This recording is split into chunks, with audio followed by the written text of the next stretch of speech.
Homens do Sagrado.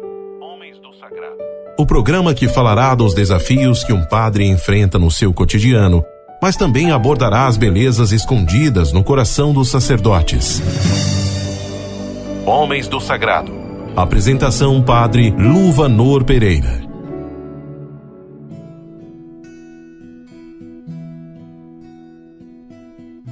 Em nome do Pai, do Filho e do Espírito Santo.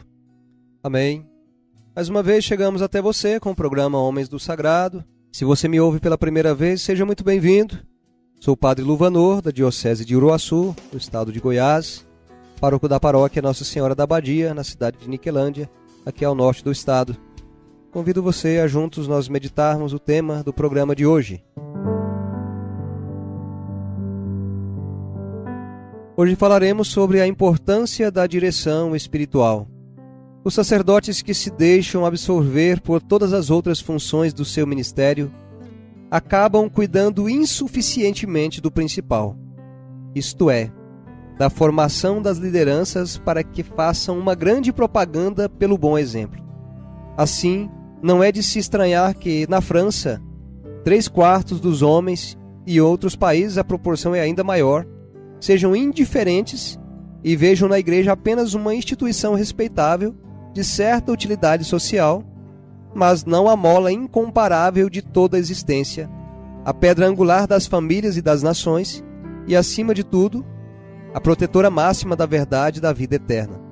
Que religião é esta capaz de iluminar, fortificar e inflamar o coração humano?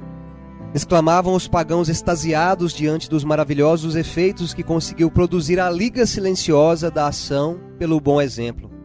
A força dessa liga que existia entre os primeiros cristãos não provinha certamente da única prática de rejeitar o mal. Somente observar os mandamentos não teria sido capaz de gerar, juntamente com a admiração, o enérgico e poderoso desejo de imitar. É, antes de tudo, ao fazer o bem que se cativa as pessoas, e só o exemplo arrasta. Era necessário todo o brilho das virtudes evangélicas, tais quais o Sermão da Montanha tinha proposto ao mundo. Se a Igreja, dizia-nos um eminente político muito incrédulo, soubesse gravar mais profundamente nos corações o testemunho de seu fundador, amai-vos uns aos outros, tornar-se-ia a grande potência indispensável às nações. Com seu conhecimento profundo das necessidades da Igreja, São Pio X tem uma interessante conversa com um grupo de cardeais. Qual é hoje, pergunta o Papa, a obra que se vos assegura mais necessária à salvação da sociedade? Edificar escolas católicas, responde um deles. Não. Multiplicar as igrejas, continua outro. Ainda não. Fomentar as vocações sacerdotais, dizia um terceiro. Não, replica São Pio X. O que no momento presente é mais necessário é ter-se em cada paróquia um grupo de leigos ao mesmo tempo muito virtuosos, esclarecidos, resolutos e verdadeiramente apóstolos. Outros pormenores nos autorizam a afirmar que este Santo Papa, no fim de sua vida, não esperava a salvação do mundo senão pela formação, pelo zelo do clero, por fiéis cheios de apostolado pela palavra e pela ação, mas acima de tudo pelo exemplo. O aviso do Santo Pontífice dá autoridade singular à opinião dos diretores de obras da primeira categoria. É do fervor dos sacerdotes que ele espera a formação das lideranças de que fala, e com elas conta mais do que com qualquer outro meio para aumentar o número dos verdadeiros fiéis. Atingindo este resultado, assegurados estão a promoção das vocações sacerdotais e a multiplicação das escolas e das igrejas. Quando a quantidade não é consequência da qualidade, corre-se o grave perigo de uma religiosidade vã, enganadora, cheia de exterioridades. Chamamos a atenção sobre o papel importantíssimo da direção espiritual e da formação para a consecução do seu plano. O padre Alemande, dirigindo individualmente a cada jovem, era ótimo para suscitar o entusiasmo pela perfeição e para convencer de que a melhor prova de devoção ao Sagrado Coração é a imitação das virtudes do divino exemplar.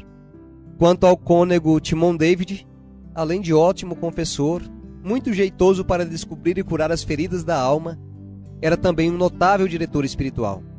Ninguém melhor do que ele soube inflamar os corações no amor à virtude. Nada se pode comparar com sua solicitude para fazer dos padres, seus colaboradores, verdadeiros diretores de almas.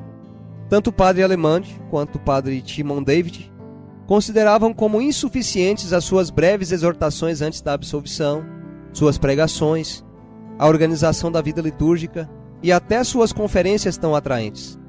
Julgavam que o indispensável era a direção mensal dada a cada jovem. Eles estavam convencidos de que, depois da oração e da mortificação, o meio mais eficaz para se conseguir de Deus essas lideranças que podem regenerar o mundo é a ação do sacerdote pelo conjunto do seu ministério, mas especialmente pela direção espiritual. Mas saiamos do quadro restrito das obras de juventude para abraçar o imenso campo que a igreja deve cultivar. Obras das mais variadas, paróquias, seminários, comunidades religiosas, missões, etc. Ninguém tem capacidade para se conduzir a si próprio. Todos os homens têm fraquezas a vencer, inclinações a dominar, deveres a cumprir, riscos a correr, ocasiões perigosas a evitar, dificuldades a resolver e dúvidas a esclarecer. Para tudo isso é preciso um auxílio, um guia. Com maior razão há de ser necessário um guia para trilhar o caminho da perfeição. Como é lastimável o futuro das paróquias cujos diretores espirituais, com a desculpa de falta de tempo, antes da absolvição dão apenas um piedoso, mas vago conselho, muitas vezes o mesmo para todos os penitentes, em vez de dar o conselho específico que o médico experiente e dedicado saberia dar de acordo com o estado patológico de cada doente.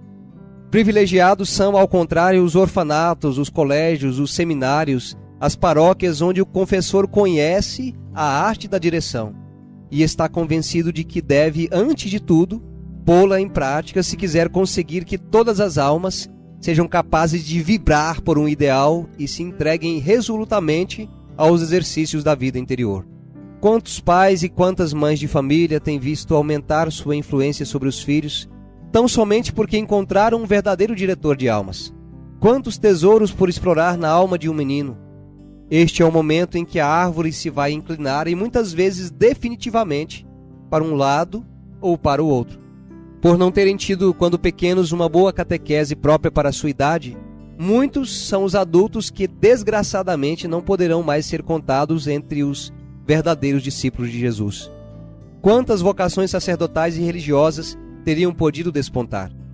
A prova palpável de que, em numerosas comunidades, ativas ou contemplativas, muitos súditos se arrastam por falta de direção espiritual. Está na mudança radical que mais de uma vez nos foi dado verificar, de certas almas tíbias que voltaram ao fervor de sua profissão, logo que tiveram um diretor espiritual honrado. Certos confessores parecem esquecer-se de que as almas consagradas a Deus e pelas quais devem responder são obrigadas a tender à perfeição, e têm necessidade real de auxílio e de estímulo para realizar esses progressos incessantes. Aqui se podem aplicar estas palavras do salmista: seu vigor aumenta à medida que avançam, porque logo verão o Deus dos deuses em Sião, e assim se tornarem verdadeiros aposentos de vida interior.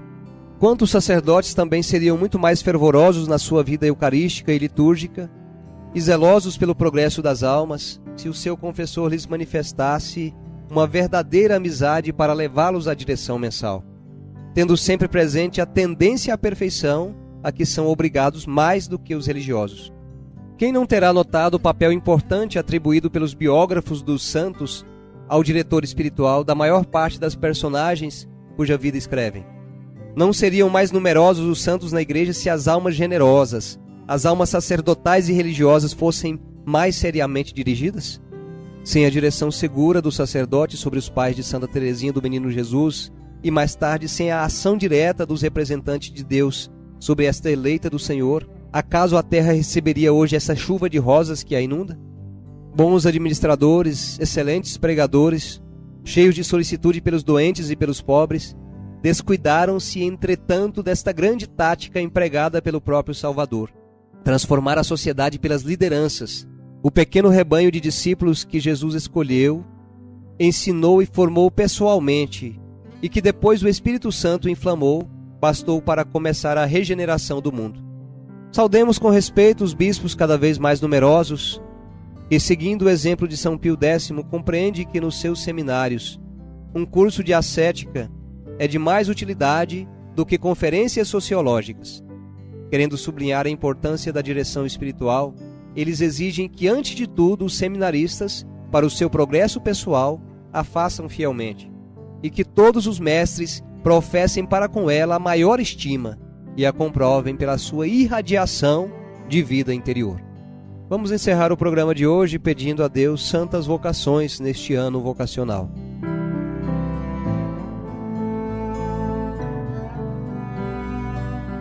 Jesus, Mestre Divino, que chamastes os apóstolos a vos seguir, continuai a passar pelos nossos caminhos, pelas nossas escolas, pelas nossas famílias, e continuai a repetir o convite a muitos de nossos jovens.